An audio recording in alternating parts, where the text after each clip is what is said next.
Good morning, I'm Mayor Tony Penterman, and this morning I'm going to read Margaret and H.A. Ray's Curious George Votes.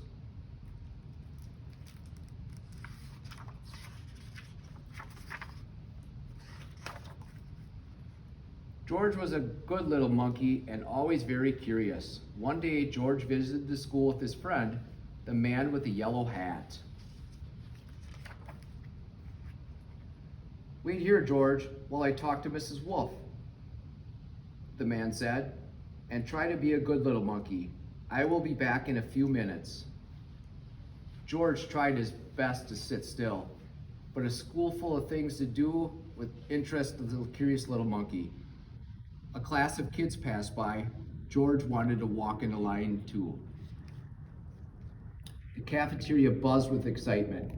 Kids were eating their lunches and talking about their favorite animals. They were getting ready to vote for a new school mascot. Each child could choose a single piece of paper with a tiger or an owl on it and place it in the ballot box. At the end of lunch, the animal with the most votes would become the mascot.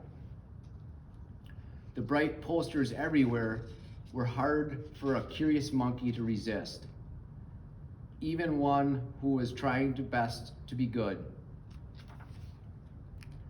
George wondered if the tiger's fur was soft as it looked. He gave it a little pat. Oh no, the poster landed in a heap. He quickly put it back on the wall, but something wasn't right. George wanted to fix his mistake. On a nearby table, he found a package of markers. That was better. On the other side of the cafeteria, George found a girl telling everyone why they should vote for a tiger to be the new school mascot. "Tigers are strong and fast," she said. When the girl finished talking, she handed the microphone to a boy. "Those are great points," the boy said, "but I think an owl would make the best mascot because they can fly." George wondered how anyone could make a decision when they were both good mascot choices. George got up and looked more closely at his posters.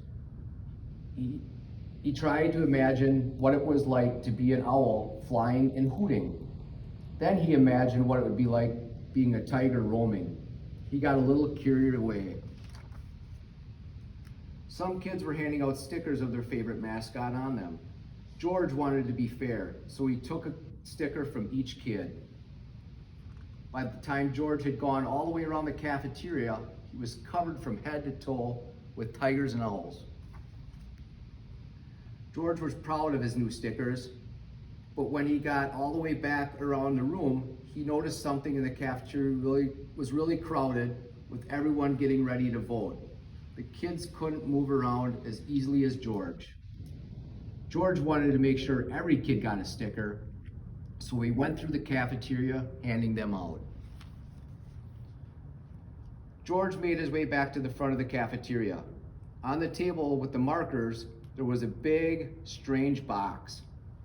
It had a slit in the top. George watched carefully as a girl picked up a piece of paper and dropped the paper into the ballot box. George liked the way the paper rustled as it slid in. That looked like fun. George wanted to try it, but instead of picking his choice for mascot, George drew his own picture of an animal like him he had before on the back of the tiger poster. Then he dropped it in the ballot box. It hit the bottom of the box with a little plunk. He dropped 3 more in, all at once, schwick, then just fit in the box slot. He wondered how many ballots he could fit in the box. As it turned out, he could fit a lot. Mr. Wendell came back to pick up the ballot box. It was time to count the votes and find out what the new school mascot would be. But something was very strange about the ballots. He separated the votes into piles, one pile for each animal and one for George's doodled ballots. Mr. Wendell was not amused. Why are there so many papers in the ballot box? And why are there so many extra doodles on drawings? George was worried. He hadn't meant to cause any trouble. But then a girl spoke up. It was George. but he was only being curious, and he was very helpful too. He acted out the animals for us and gave everyone a campaign stickers. He also made us laugh a lot. We learned about write-in votes and how, if we want, we can write in our choice if we vote instead of picking one of the two choices.